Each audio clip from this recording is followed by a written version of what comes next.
Welcome back to Edgework, presented by FanDuel as part of the Hammer Betting Network. I'm Alex Moretto, joined here today by So Money Sports to break down a exciting night on the ice last night in the NHL playoffs as round one continues, and look ahead to some more round one games tonight. Some big games for another Canadian team over there in Montreal. Needs to try and keep the season going. A lot of that stuff to get to. Last night's best bets quickly went 2-1. The Blues and the under in Leafs, Ottawa gets home, and then the under in Vegas, Minnesota does not. I don't know. We have too many complaints about that. It is what it is. It kind of got out of hand a little bit early on. Minnesota offensively generating a lot more than they've been doing for a while. So good for them. That Pietrangelo goal, when that went in, that was terrible from Gustafsson. Gustafsson played great, so I'm not going to try and nitpick. They did a huge save late in the game when it was 4-2 as well. But that Pietrangelo goal was terrible. One of the worst I've seen probably in a while. But it is what it is. 2-1 night. We will take it. Obviously not much happening with that Panthers game from us, but if you did end up betting the under on the Sorelli news, you would have got that home at least as well. So Money, your takeaways from last night. I know you're very high on this Leafs team still, which we can talk about if you'd like. Maybe not as worried about the Panthers as maybe you should be, or some people should be. And then we saw the Blues do what we expected them to do in their first game back home. No DeMello for the Jets as well, which was pretty significant, I'd say. Yeah. I thought that the Leafs game really stood out for me. And full disclosure, I played Ottawa, and I played them earlier, but I wasn't going to give them out at the price that they had run to during the show. So I did end up losing on that game myself. But the Leafs look good. They're doing what they need to do against a team that could be problematic for most teams, and the Leafs are finding a way this year so far to do just enough what they need to do, and that's what you need to. That's what I need to see from a team in the playoffs, and in the process, they're also exercising a lot of demons as well, right? So this is it's all part of the process. So you can take a look at the Leafs and say, well, they're not playing as well, and then be concerned about that going forward. Or you can look at them and say that they're doing what they need to do at this point, and they're going to continue getting better as they kind of shed off all this playoff scar tissue that they built up over the years. So the Leafs, I'm happy with where the Leafs are. Obviously, even though I lost on it yesterday, we're happy with our Leafs series position. Blues look good. I think it was a bit of a throwaway game for the Jets. Hellebuyck did not look good. He got back into his old habit of staying deep in his crease, and as he gets older, then the athleticism that's required when you're playing that deep, it's just hard to do. So I'll look for him to be. I think they'll probably work on it during the off day about getting out more in front of the shots. But so I'm not going to come down too hard on the Jets right now. If they struggle again in Game 4, I think there's going to be a problem. But I think that they'll respond. Florida, Tampa Bay, we talked about it. Probably a little bit too low on Florida. But again, let's see how the rest of this series goes. I still think that Tampa Bay is still going to give them a run. I don't think that series is over.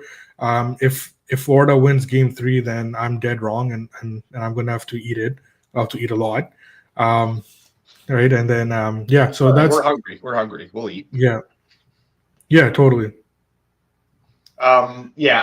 So thoughts on last night's games. I guess in regards to your Leafs takes, I don't know how much is different about this Leafs team other than the fact that they're just playing a weak team in the first round. And in the past, we've seen them struggle to take care of those series. So that's maybe a little bit different from them right now. Maybe it is a little bit different, but yeah, I mean, like Mike says here, feels like they are using all their playoff luck in this one series. I don't know if I would call it luck. I mean, they've scored a lot of they've got a lot of nice, generous bounces in front of the net, goals off skates, stuff like that. But they're working for those bounces. They're moving the puck around well in the power play, stuff like that. it's for me, it's very concerning, the lack of offense. And that's not been just in this series. It's not like, well, they haven't had to create much. They haven't been able to create much for a long time now. At 5-on-5, they are the second worst team in these playoffs. Small sample size still, but yeah, they're at 5-on-5 in terms of generation, of chance generation and high danger chances and expected goals for per 60. It's very, very low event what they're able to do offensively. And then you look at, the team they're playing and how it's only going to get harder from here on out.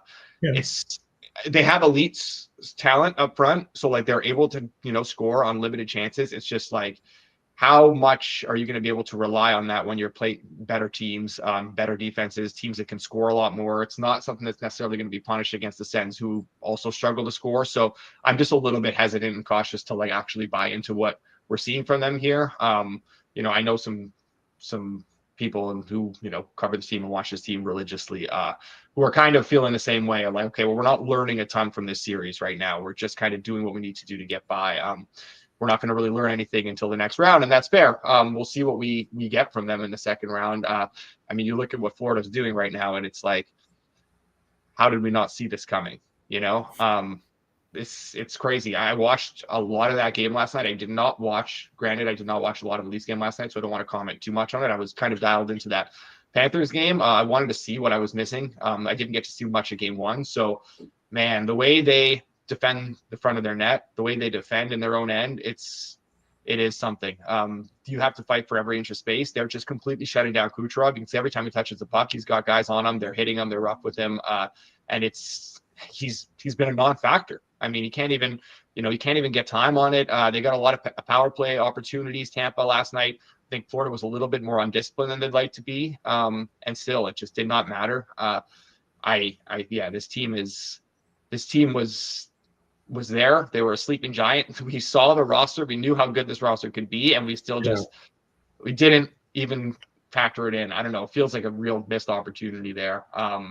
But everything we've seen from them, for sure Tampa can still turn this around, but Florida just looks like they look even better than last year. And they've done this without Ekblad.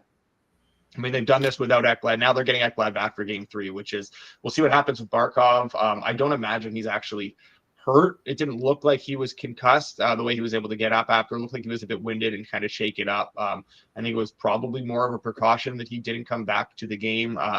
No news from Maurice, which I think in this case is good news. I think if there was an actual injury there, he's going to try and play up the situation to maybe get a suspension or something like that. But the fact that he's kind of just quiet about it, I don't know. I'm sure he'll be fine. I thought that was a very dirty hit. I'm not going to lie. I did laugh a little when it happened, because like when you see a guy go out there and just try and kill someone, I don't know. Sometimes it just invokes that sort of reaction. But people on Twitter were saying like that wasn't a headshot. It's not dirty. The only reason it's a penalty is because he didn't touch the puck. It's like, well, that's pretty significant. It doesn't need to be a headshot to be dirty when a guy is not expecting to be hit or not bracing himself to be hit because he's not on the puck. He's not anywhere close to the puck. That is. If anything, that's a little bit more dangerous because you're just completely unexpecting of it. And he got laid out. That was massive. I understood why I had held up after review. Yeah, it was 100% dirty. I don't know how you can argue against that. Even if it wasn't trying for a headshot or it wasn't a headshot, like he didn't have the puck. Yeah. Right? Like he was just skating and he got like lit up. Yeah. The Wild, really like what we're seeing from the Wild right now. Yeah. Not just for, from Minnesota's perspective, but also for the sake of our LA Kings. Potentially a second round matchup against the Wild, which will not be easy. We're not there yet, but I'm just saying potentially, Kaprizov. I've thought about it. Kaprizov is special. Kaprizov is very, very special. That guy is unbelievable right now. He's playing at another level. And I thought that building was awesome last night. I watched a lot of that game. That was very, very loud inside the I think the XL Energy Center there in Minnesota. Especially late as they were killing off that late Vegas power play, and then Foligno scored the empty netter. It sounded very loud in that building, which was very cool to see. Vegas on the ropes right now. I think they're very much on upset watch here. And I didn't love Vegas necessarily, like coming into this. I was high on the Wild, and there were some some short Vegas numbers, just off market Vegas numbers that I just poured a bunch of money into pre-series, which I'm really kind of regretting right now. I wish I did not do that, but nonetheless, it is what it is. Yeah, I'm kicking myself for not playing the Wild last night. Like, I mean, Yeah, me too. obviously I'm higher on the Wild than like many people, but and like we have Wild tickets for this series, but they're growing up in front of our eyes here. I Yeah. think that we talked about it on the previous show. They are kind of the little brother in terms of like how they mirror Vegas' style, and both these teams are the exact same team. Vegas it's a little bit better across the board, but we're seeing Minnesota grow up. Big little brothers fighting back here, and it's been fun to see so far. Let's see as the games get tighter, as the stakes get higher, how they do under the lights. But so far, it's I'm more than happy with the way that the Wild have played so far. Ron says Hines has done a phenomenal job this year, which Yeah. I definitely agree with. Also, I think they have the best player in the series in Kaprizov. I mean, the way he's playing right now, the way he's been playing for a while, I think he is the best player in the series. Obviously, like Stone and Eichel are fantastic hockey players in their own right, but Kaprizov's just on another level in terms of how dynamic he is right now. That sauce pass to Boldy in game 2 was just unbelievable. Yeah. Like, he is special, and Adin Hill is struggling right now. Yeah. Adin Hill does not look like the Adin Hill that won them the cup. Yeah, took a long time for us to finally get that negative regression on Adin Hill that cost me so much money a few years ago, but we're finally getting it now. A couple of years too late. Oh, man. All right, let's get to tonight's games. Before we do, the NHL playoffs have begun, and the Battle of Ontario is on. FanDuel is your home for live betting the Battle of Ontario and other playoff series with new features like live SGPs, build a parlay, any game, any period, or stack multiple matchups onto one slip with same game parlay plus. And what's better than playoff hockey? Overtime playoff hockey. Get more from the game with live overtime markets. Right now, new customers can kick off the season with $250 in bonus bets if your bet wins. Just place any $5 bet, and you'll get $250 in bonus bets if your bet wins. Download FanDuel today and get more with North America's #1 sportsbook. Please play responsibly. Must be 21 plus in present in select states, or 18 plus in present in DC, or 19 plus in physically located in Ontario. Bonus issued is non-withdrawable bonus bets, which expire 7 days after receipt. Restrictions apply. See terms at sportsbook.fanduel.com. Gambling problem? Call 1-866-531-2600. Visit connexontario.ca. Call 1-800-GAMBLER or visit fanduel.com/RG. Call 1-888-789-7777 or visit ccpg.org/chat in Connecticut, or visit mdgamblinghelp.org in Maryland. Hope is here. Visit gamblinghelplinema.org or call 800-327-5050 for 24/7 support in Massachusetts, or call 1-877-8-HOPE-NY or text HOPE-NY in New York. Had the FanDuel screen open, as I always do, last night during the games. And so, Money, I got to say, the live numbers on some of these teams, I would say off market is one way to describe them. Some big numbers are getting on some of these teams on FanDuel when they are trailing. There were some big lightning prices. There was like plus 450, I believe, when rest of the market was kind of around 350. There was some big prices on the Leafs when they were down, and the Sens when they were down as well. So you got to kind of get in on both of those. Definitely would recommend keeping these up live, as well as all the other markets they have going during these games. All right, so let's get into tonight's games, and we will start in Montreal, the first playoff game in Montreal with a full Bell Center since 2017. Obviously, the bubble year and the COVID year, they did not get to experience that properly. So on the first home playoff game at the Bell Center at full capacity since 2017, as the Habs are plus 100 right now at home to the Capitals. Caps minus 120, a total of 5.5, minus 124 to the over, plus 102 to the under. Some, I don't know about big news for morning skate for the Habs, but news nonetheless. Patrick Laine is the only player not at morning skate. Either a healthy scratch or maybe a new Call of Duty came out that I did not realize, and he is at home playing some video games right now. I'm not sure, but nonetheless, no Patrick Laine in the third period last game, and that has carried over here. No Patrick Laine at skate. I do wonder if he is injured. He did have a play. I don't know if you saw that in the first period against Washington. He had a play along the boards where kind of took a little bit of a hit and then like immediately grabbed his knee, but then stayed on the ice. So I don't know. I'm not sure what's going on there. Obviously, like he had the big injury in preseason that he opted not to have surgery on and just try and rehab. He is going to have surgery after the year, so I don't know if it's something lingering with that or what, but nonetheless, he's been terrible. And the Canadiens announced he's missing the skate for maintenance, so we'll see if he's still going to play. Obviously, it doesn't really change much in terms of the handicap for this game, so I will give you the floor here. Make your case one way or the other if you have anything in this game. Yeah, so I really enjoyed watching the Blues home ice in Game 3 and the Wild in Game 3. I think in Montreal it's going to be a different beast here. Really looking forward to the energy of the crowd. It's going to be really, really fun in Montreal tonight, and they're going to be rewarded with a nice win. I did bet the Habs. I think anything plus money is fine, and this very similar to the St. Louis Winnipeg series. Habs lost a couple of really close games. Yes, they deserve to lose both games, but it was really tight, right? And it could have.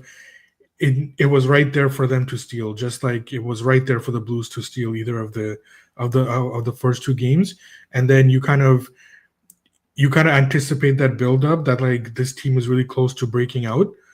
There's some chances that Montreal missed that I don't think that these players miss those chances going forward, right? So if they keep generating that kind of offense, those kind of chances, I think that the dam is going to burst, and it's I think it's going to happen tonight, and we should see hopefully finally some goals in this series that we've been kind of sitting on. I think the goals will come, and I think the majority of them will be from the Habs tonight.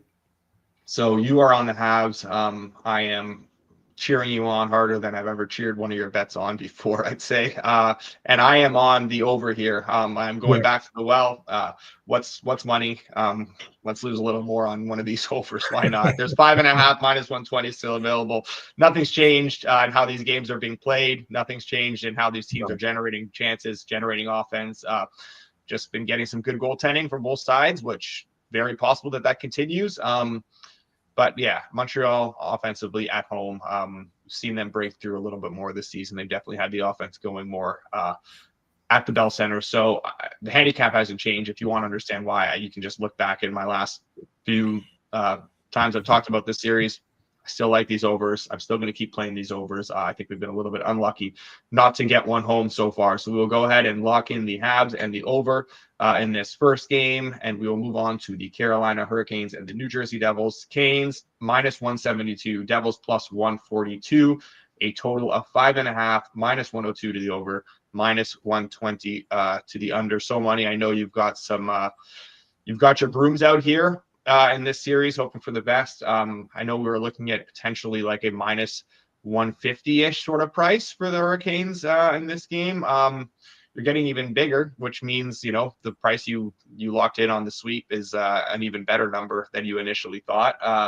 Are you doubling down here with any Kane stuff, or are you just going to kind of sit back and cheer on that series sweep bet? Yeah, when I was doing the calculations for game by game pricing, I had Carolina at minus 150, so 150-ish. So at 165, it is out of my range to bet Carolina, but it's not enough for me to bet New Jersey either. I thought that New Jersey showed a lot of heart in game 2. I thought they played hard, but like we've been mentioning, like when they got down 1-0, I did bet Carolina live, and it wasn't necessarily a play against the Devils. It was more so that it's just a bad matchup, and even coming home, I don't know what kind of line matching you'll be able to do to make a difference at this point, right? Like you have to, if you're from a Devils perspective, you just got to keep playing. You got to hope that Markstrom stays at his level or probably even better, and then you got to hope that Freddie Anderson struggles a bit. Like that's all you can hope for, right? And then in the meantime, you just keep skating, right? And that's a really tough way to win playoff games. And I think that Carolina should win. It's not going to be straightforward. I think that New Jersey showed that they still have a lot of heart and they're going to battle and they're going to play. But ultimately, it's just too big of a mismatch for the Devils to overcome here. So I do like Carolina to win this game. I can't get involved in the price, but yeah, I don't think there's much that the Devils can do at this point. Yeah, my appetite to back this Devils team in any capacity is virtually non-existent. Again, it's not necessarily just a comment on the Devils, but like the injuries and stuff, like they've had some bad luck. It is what it is. Yeah. You know, I'm not trying to I feel like I come on here, Connor, I'm sorry. It feels like I come on here and like I'm shitting on the Devils all the time. That is not my intention. It is, a lot of it does come down to the injuries that they have suffered and all that sort of stuff. I would have loved to see them healthy, to be honest. We could have got some great prices to fade this team with Jack Hughes and stuff in there. But yeah, it does feel like Carolina's going to kind of take care of business here. Connor says he got some over. I do agree with that. I didn't bet it myself. I still struggle to see where the offense comes from New Jersey. I just can't do it. But I do agree that would be the way I lean here, even at the 5.5 plus money. That would be the way I lean, but nothing for me in this game. We'll move on to Mike says you have been anti-Devils all season. I have. I know I have. For different reasons. I have been anti-Devils because I thought the market was too high on them. It's not because I thought they sucked early on. It's just because I thought the market was way higher on them than I was. Now I'm down on them because I think they're not good, but that is because of the injury. So it's just the way things have gone for them and for me this season, my sort of market rating on them versus the actual market rating. But yeah, that's just sometimes that happens with teams from year to year. All right. Last game of the night, a big one for us. Maybe a situation here where we double, triple, quadruple down on our LA Kings. Plus 116 at FanDuel, taking on the Edmonton Oilers. Oilers minus 140, total 5.5. Minus 140 to the over, plus 114 to the under. So money. I am doubling, tripling, quadrupling down, whatever it is you want to say. However many times we bet the Kings in every which way. I'm very much in on this team, and I'm going to continue to be in on them tonight. Are you with me here? Betting the Kings again here in this spot in Game 3? Absolutely. I think that, if you followed me, you know that there's situations where I push hard in places where I think I've got an edge. We did that in the Columbus sweep against Tampa Bay that series, and that was just one of the bigger edges I've had in a series, and I feel the same way here. Yes, I respect the Oilers, right? I think that they're not going to lose 6-2 in this game. They're probably not even going to give up 6 goals in this game, right? But I like the Kings a lot, and we talked about kind of what the Devils can do matchup wise. I'm struggling to figure out kind of, even at home, what the Oilers can do differently matchup wise, right? Maybe you want to get McDavid and Draisaitl on the same line and get them away from Danault, and you'll be able to do that. That's fine. But what about the other minutes in this game, right? Where's the rest of the scoring going to come from? Even if you have McDavid and Draisaitl playing together, who's going to prevent the chances in the back end that they've been giving up, whether it's Skinner in net or it's Pickard in net, right? Or if you separate them, do you have enough balance on those lines to keep generating when the Kings know how to when the Kings know how to play you, right? So yeah, and we're seeing a price right now of plus 125 on the Kings. That's clearly inflated, and the reason for that is that the Oilers are back home. They're going to respond. There's no way this team can go down 3-0. Although we have ample evidence of this team, this particular core, going down 3-0 in multiple series. Do. Right? So by the Jets that one year too. Yeah. Oh, that was another sweep, right? They got swept by the Avs. Yeah. Right. So they were down 3-0 to Florida last year, right? Yes, we have evidence of this team going down 3-0. So you can't come here and tell me there's no way that McDavid and Draisaitl can go down 3-0. They're going to respond. They will respond, but why can't they go down 3-0? They have, right? So Were they down so 3-0 in the Cup final last year? yeah. Jeez, yeah, I forgot about that. I thought it was Yeah. 3-1. No, they got Oh, down 3-0. Right, it's but like, Bobrovsky. Yeah, you're bringing me like, yeah, I'm having PTSD of the Bobrovsky Consummate stuff that I lost out on. yeah, Anyways, continue. Sorry. yeah, right. So the price here is inflated only on that basis, which I think it's a false premise because Yeah. we've seen ample evidence of that, right? So yeah, so I'm on the Kings again. There's no no reason for me to back away from that, and yeah, let's go Kings. Yeah, I It's a completely string of agree. Kings here. Yes, I completely agree.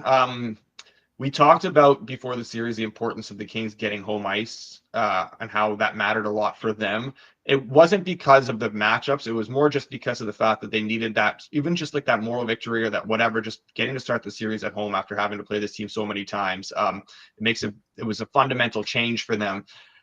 I don't think home ice actually matters in terms of the matchups for them because we've talked about this Kings team and how deep they are. Going on the road here, they're being punished significantly. Like you said, one, it's because, the market doesn't believe the Oilers and McDavid can go down 3-0. Two, it's just the natural game 3 down 2-0 boost that you're seeing in the market where everything gets a little bit more inflated.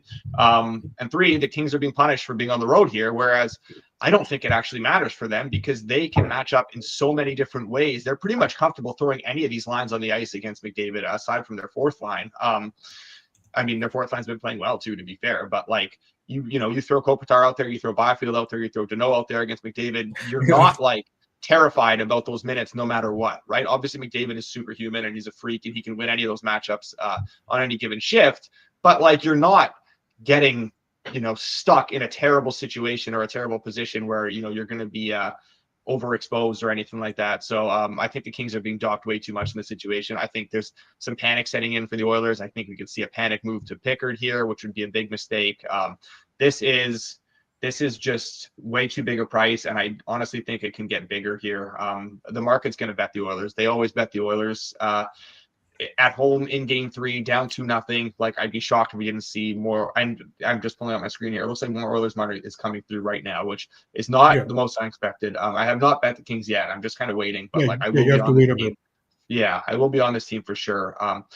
Not sure if we'll see plus 130, but high plus 120s for sure. We will see. We're already kind of seeing that. I don't think we're in a rush to bet this one, but if we see Pickard, I'm going to be very, very in on this game and this Kings team. Hopefully we can take a 3-0 series lead tonight, but I do like that quite a bit. So we will, can we get one of these? So Money? We need to get one of these made here.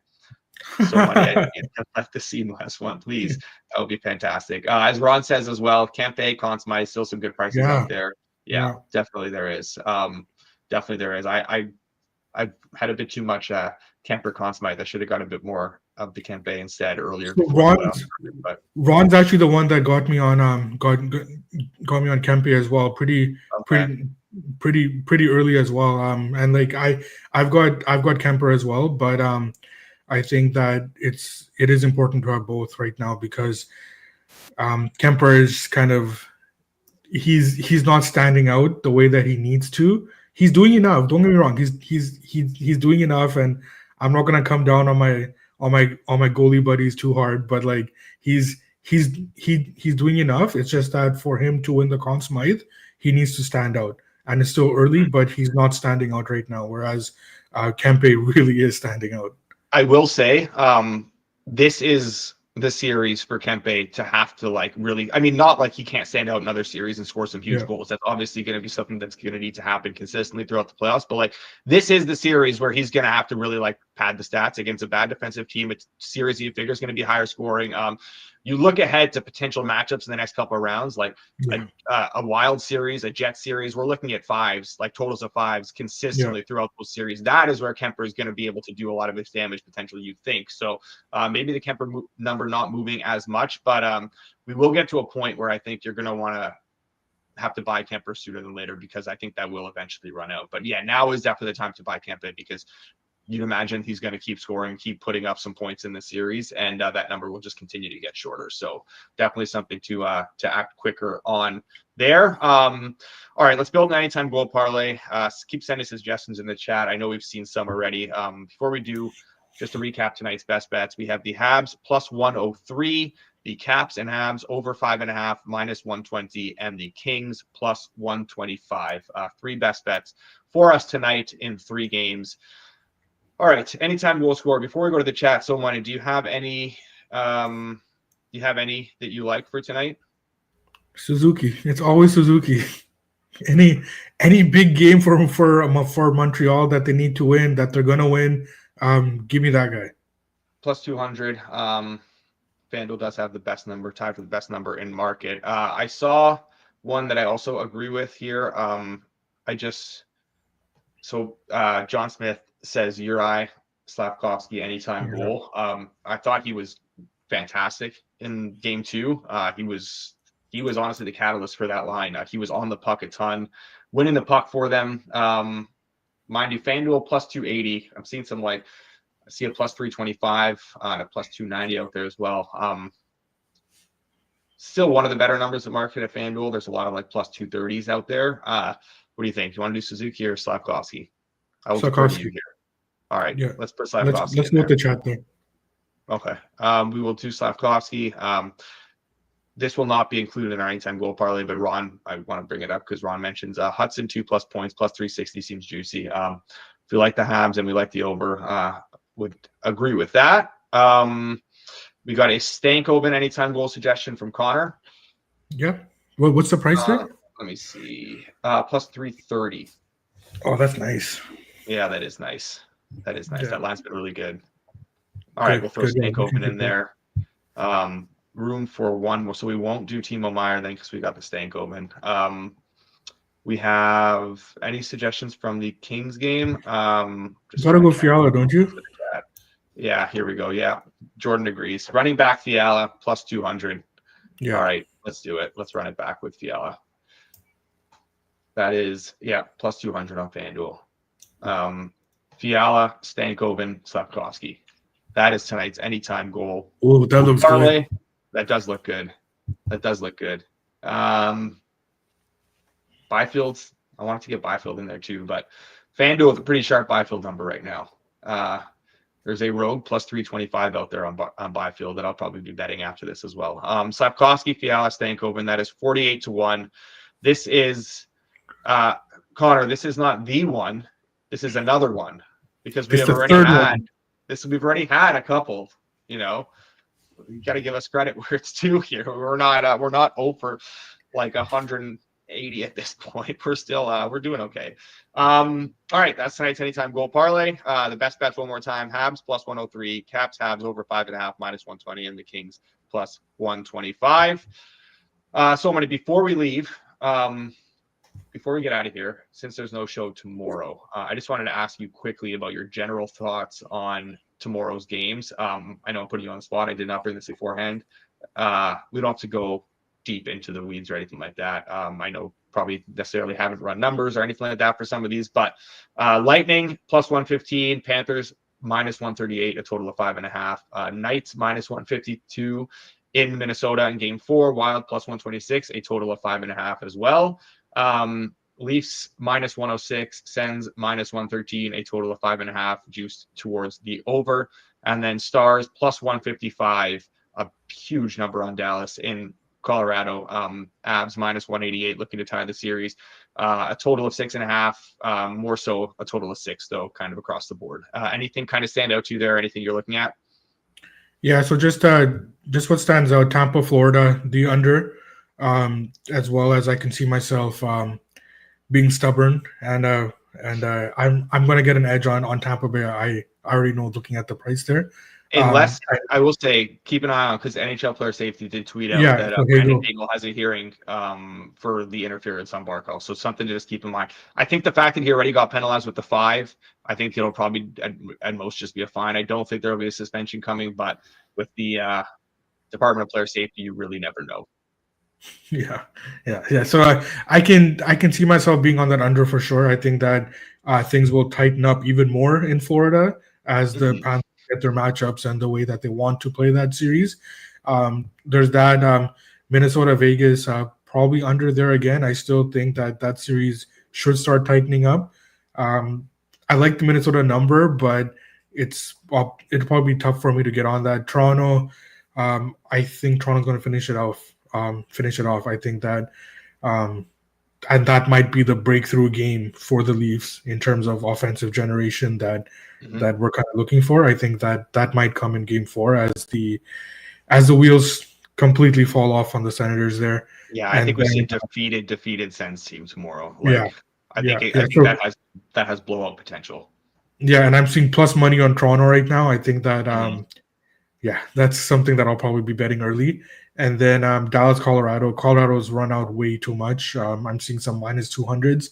That's way too high for a series Yeah. that's I still feel confident in Colorado, but not at those numbers. And I think that that it has become a coin flip series. And like after the even through game one, that wasn't a 5-1 game. There was no chance that game was scored 5-1.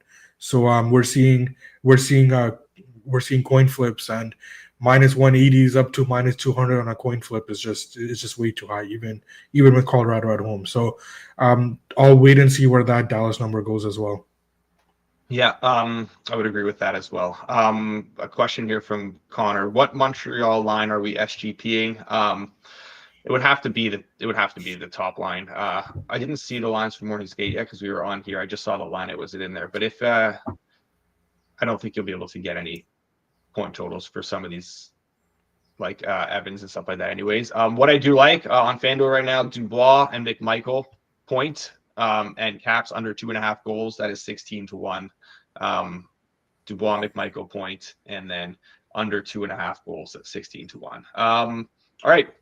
So money, that'll do it. We will be back on Monday at 10:30 a.m. Eastern time. Everyone, I appreciate you sticking this out, joining us all week. It's been a fun first week of the playoffs. I am looking forward to these games this weekend. Some of these series really, it feels like we might get some quicker ends to some of these, which is nice.